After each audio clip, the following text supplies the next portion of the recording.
Hi everyone, this is Tanya from You and Your Witchy Stuff.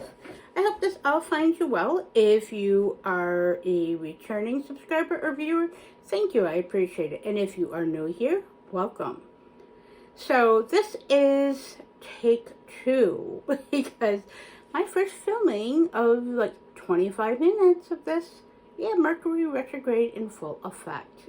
And that's why I'm trying to make sure I'm filming now. Which I am, and you just need a close-up of it. This is the unfiltered, unedited version of me. I don't edit my videos, but I like to try to keep things real. What you see is what you get.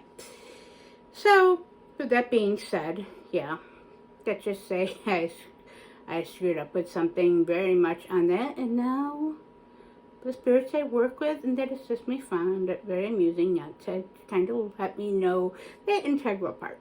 But here we are. So, with that being said, the Mercury retrograde, as I just mentioned, is in full effect. There it is. At least I have a sense of humor about it today as I'm learning temperance. We're embodying the temperance card in all aspects, I guess, as is the Eight of Pentacles that shows up in this reading. Patience and prudence.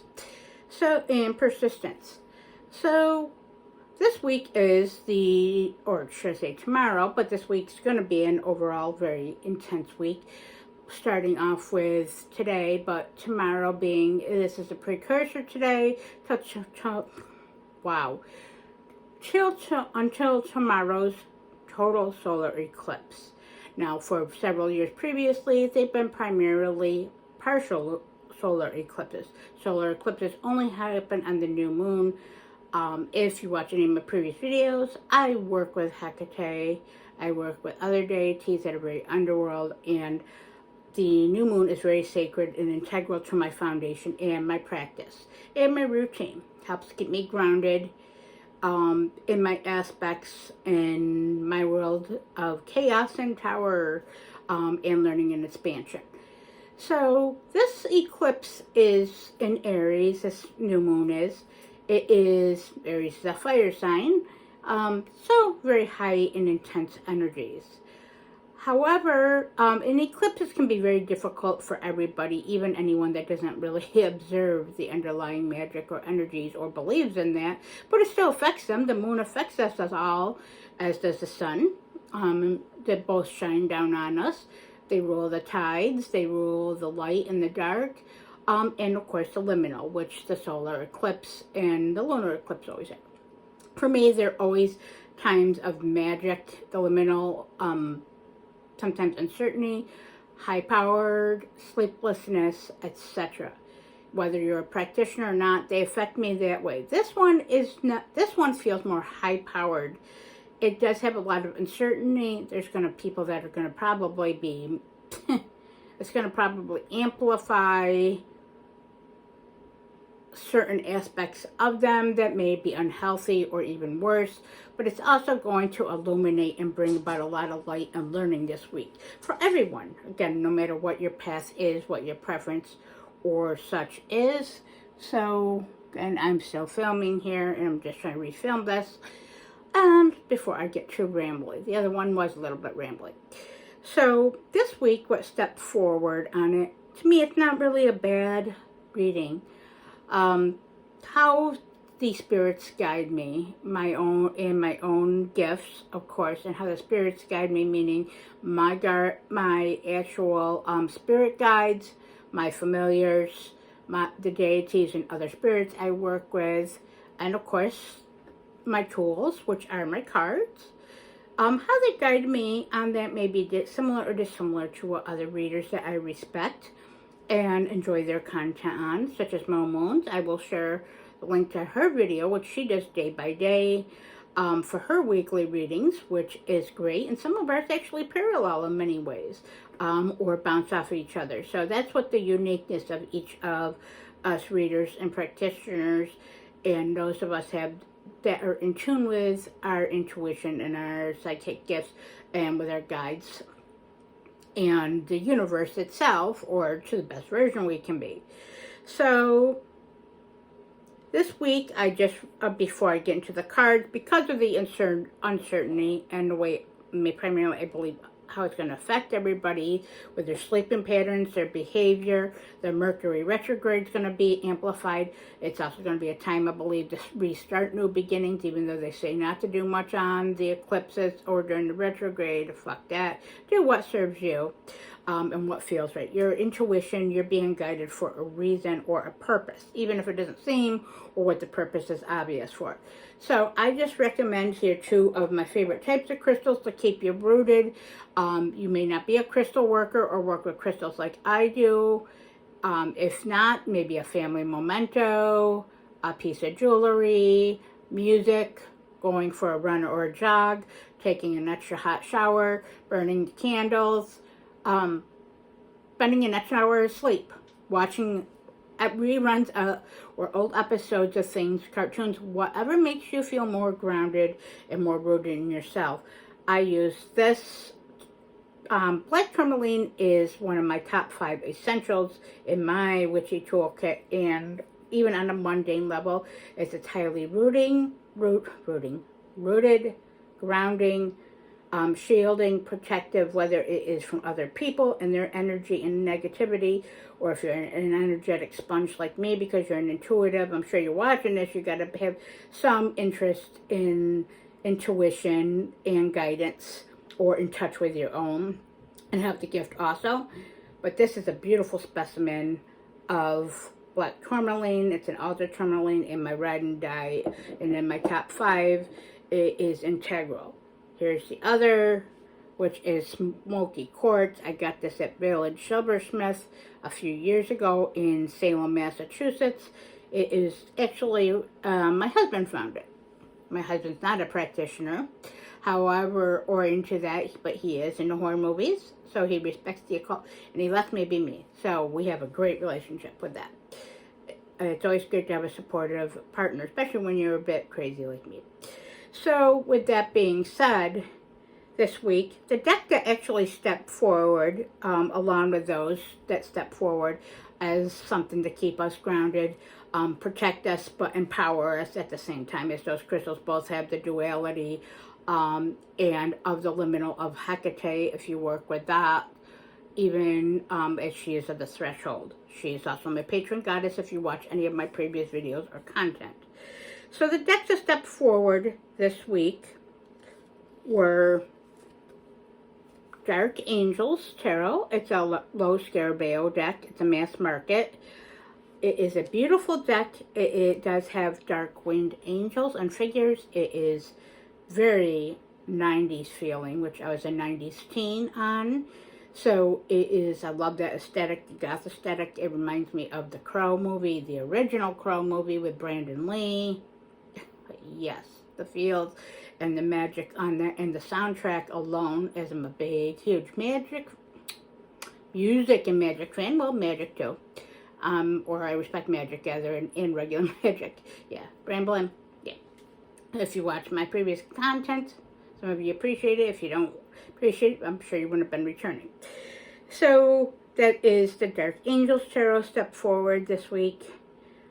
Also, what stepped forward, or this is not a surprise, is of course the Haunted Manor Oracle by Syrian Shadows. Great clarifier for tarot. Of course, matches and complements many of my decks, which have a darker aesthetic and highly evocative and emotional. But one of the best made and my top favorite oracle. It jumped to that since I've gotten it. And of course, just because it is a new moon in a solar eclipse, so this is all comes into big play. So this is going to be the overarching message that we're going to be incorporating into the reading. So with that being said, again, just keeping track on this. So the cards we got this week is the Queen of Cups, the Eight of Pentacles, well, here, and the Hierophant. Okay, and then, of course, from this one, we got Bouquet, which is make peace with it. Great card. to focus on because of the retrograde, the changes I'm sure that we all have been having as a collective. Library, there's always more to learn. Yes, there is. Great message, great reminder. There's a lesson in every situation, whether it's obvious or not, and the reason. There's always reasons or things to learn, grow, or expand our knowledge, our horizon, our spiritual, our relationship practices, or how our relationship with ourselves in our routines, or building a new foundation for ourselves. There's always room to change the path they're on or to reintegrate new things. And of course, on this one is Crystal Ball, which is focused on the objective, which goes very well with the Eight of Pentacles and the other energies. And then I'm going to get to the Moonology card at the end and tie that in about the moon and the eclipse. So the Queen of Cups, these all go in tandem or conjunction with each other. So the Queen of Cups does happen to be a water card, so that's emotions, well, associated with water or emotions. As the Pentacles is earthier material. And of course the Hierophant is a major arcana. So with this being said, the overarching message is learning, of course, learning at a new job, career, trade, or project you have begun, but also following through and bringing it into fruition. But being very prudent with your words, your actions, and not giving in to being highly reactive with the uncertainty of the new moon or the uncertainty of the eclipse. Don't let others bring you down either, or yourself by looking back to the past or falling into past habits. Stay grounded and present, like I mentioned. Find the tools or the activities or the people in your life that will keep you rooted and focused on your objective, on your work, your projects, and be frugal with your funds at this time. I don't see a big loss, but I do see that it's a good time probably just to focus on what you do have and building from there, and your learning foundations that you're going to be given lessons, as with the Hierophant right here. I like this Hierophant and this character. I love graveyards and cemeteries, so I love this. One of the many reasons why I love this deck. Of course, there's a lot of peace to be found in stillness and beauty in the dark. So those are really a different depiction of, other than the traditional RWS or things where you have very rigid religious figure standing or a teacher standing up. This is more of a teacher that stands with their truth and their foundation and pillars in there, but is also at peace and structure in knowledge and wants someone to lift their own selves up. So making peace with it, with the negative, with what's being fallen away or what's being stripped away, is making peace with it. The past is the past.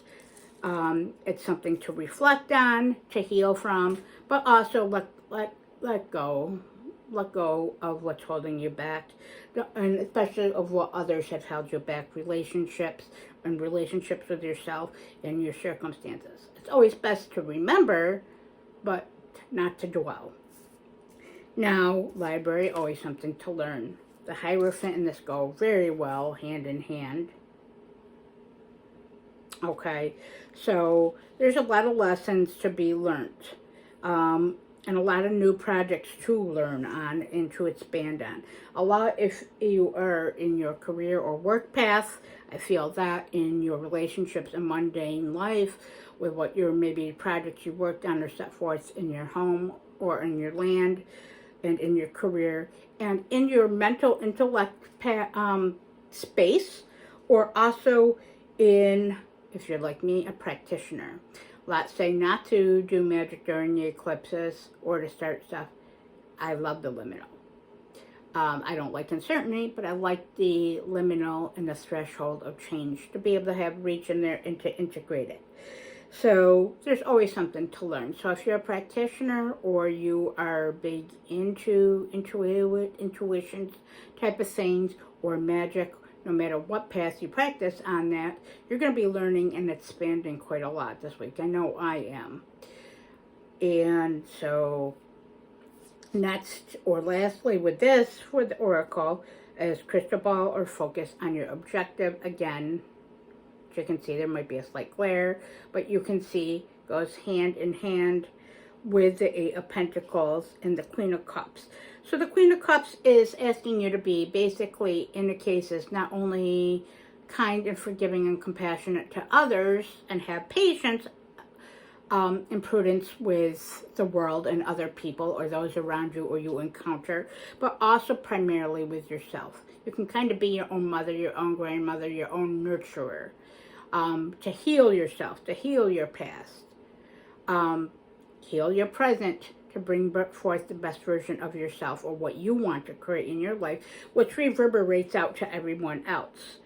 Now, and that goes into effect to your work and your patience and having to do that. So be compassionate, be strong, and heal.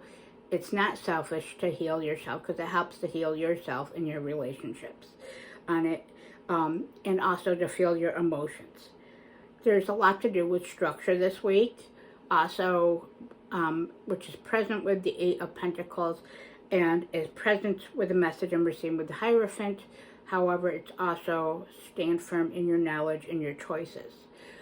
There's a lot to be brought forth, and what you're going to be setting forth this week is going to bring new horizons and foundations, as with the eclipse change. And what you let go that you don't want to, do so. This is a great time so that you don't have to revisit those past traumas or let them affect you any longer, or what may be negative, or those people. Sever what doesn't need to be in your life. And so the presence this week is saying that you have the ability to learn and grow and keep your foundations and your practice. And there is going to be a lot of stability and rooting if you look for, or if we all look for, as this is a collective reading, if we focus on that. And with this, lastly, is meditation and contemplation. So meditate, even if you don't have a fully meditative practice. Not everybody does. Routines meditation, going for a walk or reading, going for a jog, sitting outside, having a cup of coffee in the morning and planning your day. That is all forms of meditation. Connecting, prayer, listening to music, dancing, talking to your pets like I do, gather people or your spirits, or cleaning, whatever the case is, that's a good time for meditation. So you're doing it naturally without even realizing it. And contemplating is contemplating what you already have, your past, your present, and your future, and integrating them together. That's what this new moon is going to bring about, and this total powerhouse of a solar eclipse is going to bring about. Should be a very good week. Just don't let the undercurrents get you, especially the undercurrents of other people. Don't let them throw you off your course. And with that, please check out, if you want to see my fun and craziness or whatever the case is, my Instagram, Little Miss Girl 79. I put a sort of a written, more formal version of the reading on the community tab of my YouTube. Hello. Yeah. And of course on my Instagram. So with that, I hope this outfit finds you all well. I better get off here before it keeps my word. I'm not drunk. So I hope you all have a great week. Stay safe and bright blessings.